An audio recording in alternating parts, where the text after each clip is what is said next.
समाज से बड़ी कोई शक्ति नहीं होती। समाज के आगे सब चलते हैं, पहले समाज तब राजनीति। राजनीति तो भारत में गलत शब्द प्रयोग हो रहा है। भारत में राजनीति की गुंजाइश नहीं है मेरे समझ में। भारत में जो शासक है वही शासन को चुनता भी है, तो प्रजा ही शासक है, प्रजा ही प्रजा है। तो इसमें राजनीति का तो प्रजानीति होनी चाहिए। रिकवरी की कार्रवाई करने वाला स्टाफ बहुत कम है। एआर लेवल पर किसी भी अधिकारी की नियुक्ति नहीं करी है। केवल 2 अधिकारी पूरी दिल्ली के इन सारे विषयों को देखते हैं, जिसके कारण से मध्यस्थता और रिकवरी की कार्रवाई जो 3 से 6 महीने में होनी चाहिए वो 2-2 साल ऑफिस में गया। हमारी सोसाइटी का केस था, जो सिक्योरिटी होती है सारे ही डिफॉल्टर चोर नहीं होते या मजबूरी में डिफॉल्टर होता है। वो डिप्टी रजिस्ट्रार के बाहर खड़े हुए थे और धूप पड़ रही थी, तो जब मैंने उनको एक लेटर लिखा और उसके बाद रजिस्ट्रार को लिखा, एलजी को लिखा, सीएम को लिखा, सबको लिखा, उसके लिए आपको बधाई। आपके बैठने की व्यवस्था रजिस्ट्रार ऑफिस में हो गई है। एक विजिटर रूम बन चुका है, इसके अंदर एसी लगा हुआ है, आप बैठ सकते हो जाकर। उनको शर्म आई। मैंने कहा जब सरकार ने मजदूरों को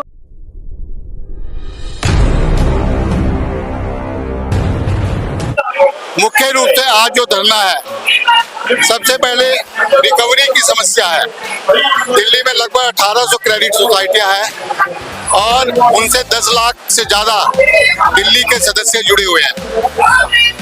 क्रेडिट सोसाइटियों में जो डिफॉल्टर हो जाते हैं उनकी रिकवरी की समस्या को लेकर कई ज्ञापन दिए गए हैं। साधारणतः रिकवरी की प्रक्रिया 30 दिन से लेकर 90 दिनों के अंदर पूरी हो जानी चाहिए, लेकिन ये प्रक्रिया 2-2 साल में पूरी हो रही है। और इसके अलावा इसमें भी समय समय पर हर चरण पे भ्रष्टाचार हो रहा है। फाइलों पे साइन करने के लिए पैसे की डिमांड होती है और ऋण वसूली के लिए अवार्ड करने के लिए जो आर्बिट्रेटर अपॉइंट होते हैं, उस आर्बिट्रेटर को अपॉइंट करने में ही लंबा समय लग जाता है और डिफॉल्ट अमाउंट बढ़ता रहता है। उसके कारण से ना केवल डिफॉल्टर को पैसा अदा करने में परेशानी होती है और सोसाइटियां का पैसा जो ब्लॉक हो जाता है उसके कारण से सोसाइटियों को भी परेशानी होती है। रिकवरी में सबसे बड़ी बात है कि अवार्ड होने के बाद उसको एग्जीक्यूशन के लिए जब लगाया जाता है तो डिफॉल्टर सदस्य को अरेस्ट करने के लिए उसके खिलाफ जो वारंट अरेस्ट का वारंट जारी होता है उसको एग्जीक्यूट कराने के लिए बेलीफ की अपॉइंटमेंट विभाग के द्वारा होती है। लेकिन बड़े दुर्भाग्य के साथ पूरी दिल्ली के लिए केवल एक ही बेलीफ पिछले 10 सालों से चल रहा है और एक बेलीफ आप समझ सकते हैं कि 1800 क्रेडिट सोसाइटियों के रिकवरियों के मैटर को कैसे देख सकता है। एक दिन में वो 2 या 3 से ज्यादा लोगों को अरेस्ट करके नहीं ला सकता और इसलिए हमने ये भी मांग करी है कि बेलीफ की संख्या बढ़ाई जाए।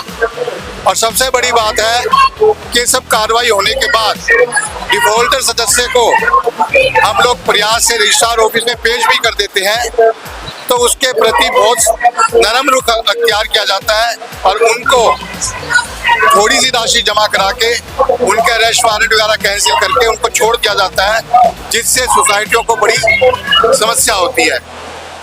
इसके बाद जिन मामलों में विभाग में ऋण की रिकवरी हो जाती है और विभाग में पैसे जो जमा होते हैं वो पैसे सोसाइटियों को टाइम पे नहीं मिलते, उसके कारण से ब्याज का नुकसान होता है।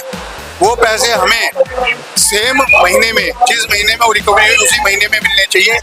ऐसी हमारी ये रिकवरी की मांग है मुख्य रूप से। इसके अलावा दूसरी मांग, सोसाइटियों की ऋण की जो सीमा थी आज से कुछ साल पहले एक सर्कुलर जारी करके वो केवल 2 लाख और 3 लाख रुपए कर दी गई साधारण ऋण।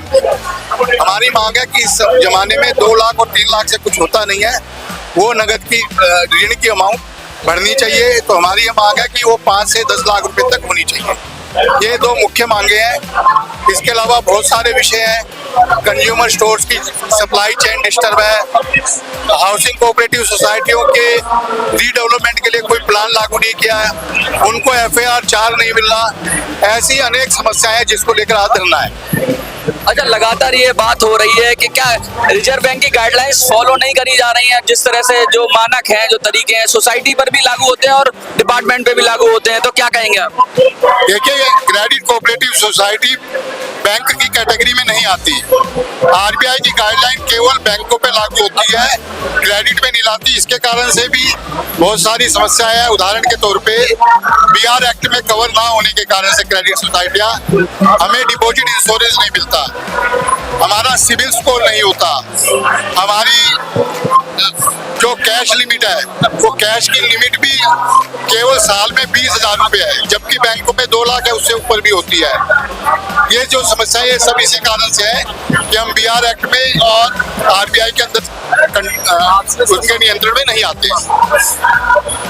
अच्छा, लगातार ये बात हो रही है कि जो सहकारिता जो जिस तरह से होता है कि आपस में ही लोग सहयोग करके पैसा इकट्ठा करते हैं, तो सीधा सीधा उनके पैसे की भी अनियमितता हो जाती है। इस वजह से उनको भी कुछ इफेक्ट हो जाता है, सोसाइटियों के डूबने की नौबत आ जाती है कभी तक, ऐसा भी होता है। और मेन तरह से इसमें जिम्मेवार कौन है? क्या डिपार्टमेंट जिम्मेवार है या फिर लीडरशिप जिम्मेवार है? क्या कहें?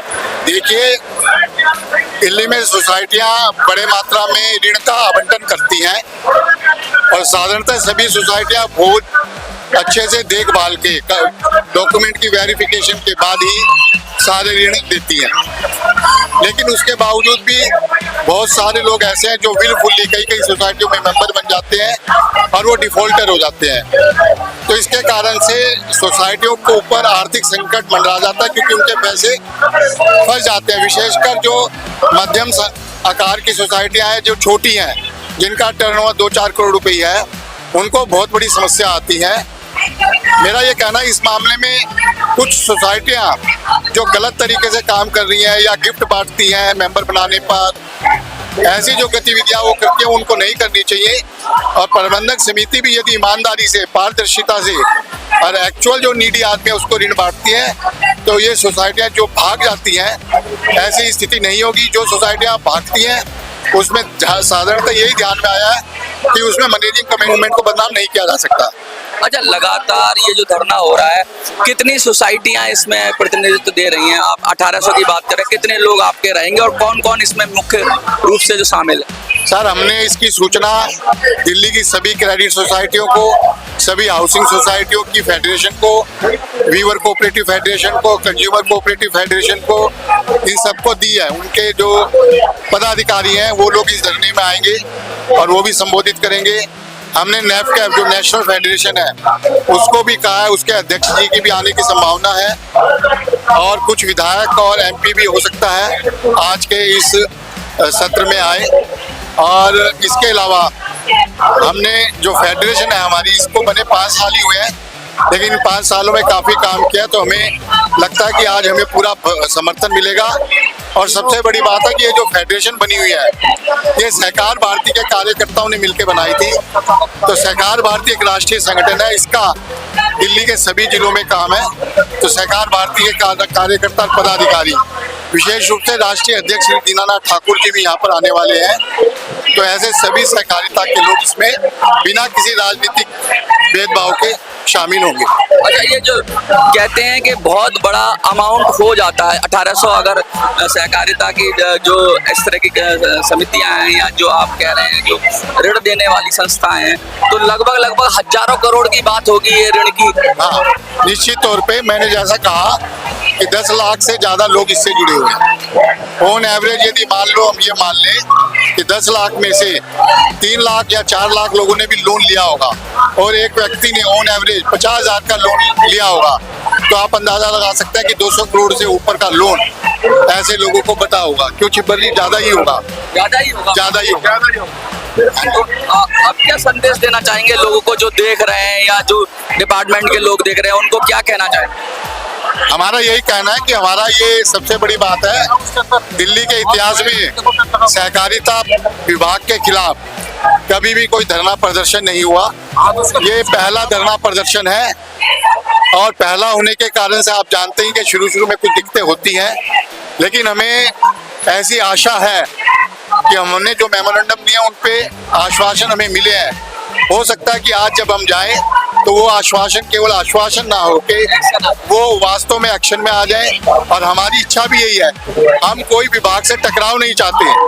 हम ये चाहते हैं कि हमारे जो सुधार के जो कदम उठाए जाने चाहिए वो उठाए जाए विशेषकर इसमें दिल्ली सरकार का भी योगदान है। जब से दिल्ली में आप पार्टी की सरकार आई है उसकी ओर से सहकारिता के विषय पे कोई ध्यान ही नहीं दिया जा रहा। तो हमारा उनसे भी आग्रह है कि सहकारिता के विषय में ध्यान दें और सोसाइटियों को मजबूत करने के लिए, उनके सुदृढ़ीकरण के लिए इस पे काम किया जाना चाहिए। बहुत बहुत शुक्रिया। सरकार की जो नीति पे सुधार आएगा, आना ही है, आएगा नहीं, लाना ही तो ये सांकेतिक धरना आपने कहा, जिस तरीके से सहकार भारती दिल्ली प्रदेश के और आप तो पूरे देश के ही हैं, अध्यक्ष हैं, क्या लगता है? और जो थेफ्ट सोसाइटी है, जो अभी जो फेडरेशन बनाया है नया सारी संस्थाओं को मिलाकर, ये इसकी जो मांगे हैं उसमें से कितनी मांगे आपको लगता है कि जल्द से जल्द पूरी होनी चाहिए, तुरंत होनी चाहिए? हमारी जितनी भी मांगे हैं सब जायज है, सारी मांगे तुरंत पूरी होनी चाहिए, पूरी होंगी भी, क्योंकि सत्य के आगे कोई नहीं टिकता। हमने न्याय की बात की है, हमने जनता के अधिकारों की बात की है, जन आधारित जो संगठन है सहकारिता, उसके सुदृढ़ीकरण की बात की है। यहाँ तो आना ही होगा, सत्य पर तो सबको आना है और यही सत्य है, सहकारिता को तो देना ही होगा। अच्छा, आपने कहा कि राजनीति की जगह समाज नीति होनी चाहिए। क्या लगता है कि जब नौकरशाही इतनी हावी हो रही है लोकतंत्र में, तो समाज नीति के लिए क्या कदम उठाए जाने चाहिए और क्या होना चाहिए? समाज से ऊपर तो कोई नहीं है, इसी समाज से नौकरशाही निकला है, इसी समाज से नेता निकले हैं। तो समाज संगठित होगा तो अपने आप सबको रास्ते पर ले जाएगा। जरूरत है समाज को संगठित होने की, और सामाजिक संगठन जो सर्वव्यापी है वो है सहकारी संस्था। लोगों को अपने अपने सहयोगी सहकारी संस्थाओं में जुड़ना होगा, मजबूत करना होगा।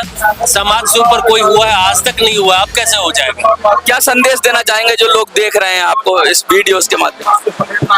मैं कहूँगा समाज अपनी शक्ति को पहचाने, जो उनकी अपनी संस्था है सहकारिता। सरकार उनकी थोड़ी दूर की संस्था है, लेकिन उनकी अपनी संस्था सहकारिता है। सहकारिता को साधें, इसको साधने से उनके सारी मनोकामनाएं पूर्ण होंगी। यही मेरा संदेश होगा सबको, इसकी शक्ति को जो मजदूरों को कहा कि 12 से 3 बजे आप काम नहीं करोगे, मजदूरों को आराम दे दिया, लेकिन रजिस्ट्रार ऑफिस में जो हमारे साथी आते काम करने के लिए, उनके लिए आराम करने की कोई जगह नहीं थी। तो उनके लिए विजिटर रूम बन चुका है, उसके लिए हम रजिस्ट्रार का धन्यवाद करते हैं। और आप सभी लोगों को यह कि आप विजिटर रूम में चाहिए और वहाँ बैठ के आप काम करिए। और आज रही बात दूसरी, भाइयों, कोई भी व्यक्ति, आज का युवा क्यों कोऑपरेटिव सोसाइटी बनाएगा? सवाल ये उठता है, कोऑपरेटिव सोसाइटी क्यों बनाएगा? उन्होंने कानून बना रखा है कि आप चोरी करो, व्यवस्था ऐसी बना रखी है, आप चोरी करो क्योंकि आप कन्वेंस के नाम पे बिल डालो, आप किसी तरह बिल डालो, लेकिन आप तनख्वाह नहीं ले सकते। भाई क्यों तनख्वाह नहीं ले सकते? देश का प्रधानमंत्री तनख्वाह नहीं लेता, देश का राष्ट्रपति तनख्वाह नहीं लेता, देश का चीफ जस्टिस तनख्वाह नहीं लेता, एक सरकारी संस्था बनाने वाला तनख्वाह क्यों नहीं ले सकता?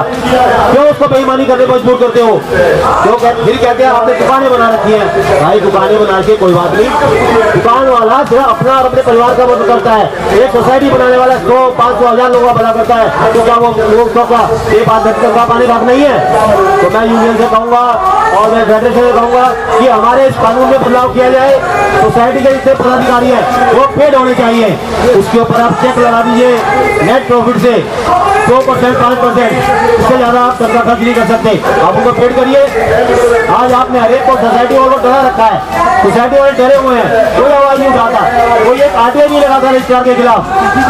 आज हमारा एजुकेशन फंड है जो कि आपको बताएगा भाई साहब त्यागी जी, आपने ऑडिट नहीं कराया, 1500 रुपए की पेनल्टी लगती है। और ऑडिट एजुकेशन फंड का 3 साल से ऑडिट नहीं हुआ, कोई पेनल्टी नहीं है, एजुकेशन फंड का ऑडिट ही नहीं हुआ।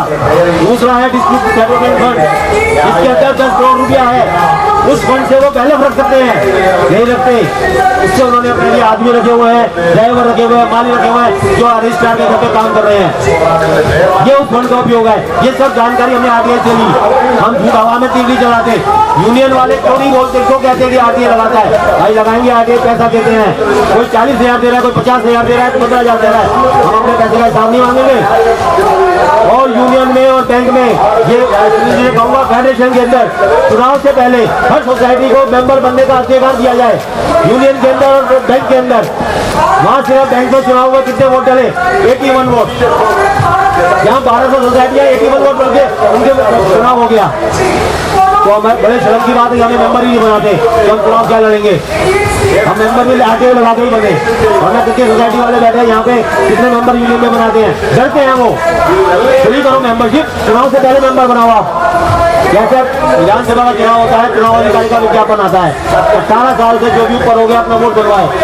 जिन सोसाइटी ऑडिट हो रखे हैं, जिनका एजुकेशन फंड दे रहे हैं, उन्हें मेंबर बनाओ। क्यों डरते हो मेंबर बनाने में?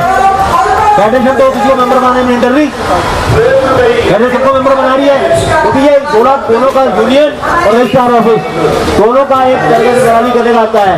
और आपको एक और चीज बताता हूँ, आगे एक चीज सामने आई है, इन्होंने एजुकेशन फंड से 2 वकील रखे हैं। वो वकील किसके खिलाफ लड़ेंगे? हमारी सोसाइटी वालों के खिलाफ लड़ेंगे। ट्रिब्यूनल में जाके, कोर्ट में जाके हमारे खिलाफ खड़े होंगे। वो जब हम शिकायत करेंगे रजिस्ट्रार के खिलाफ, तो वकील हमारे खिलाफ खड़े होंगे। क्यों भाई? एजुकेशन क्या वकील रखने के लिए रखा हुआ है? और बहुत चीजें हैं जिसको कि हम मेंशन डिस्कस नहीं कर सकते। ये बहुत अच्छा इतिहास रचा गया है, और इस इतिहास से पहला गुजरना है 50 साल में, जो किसी ने हिम्मत करके दिखाई है। इसके लिए मैं आप सभी का बहुत बहुत धन्यवाद करता हूँ, आभार व्यक्त करता हूँ। बहुत बहुत धन्यवाद। भारत माता की जय।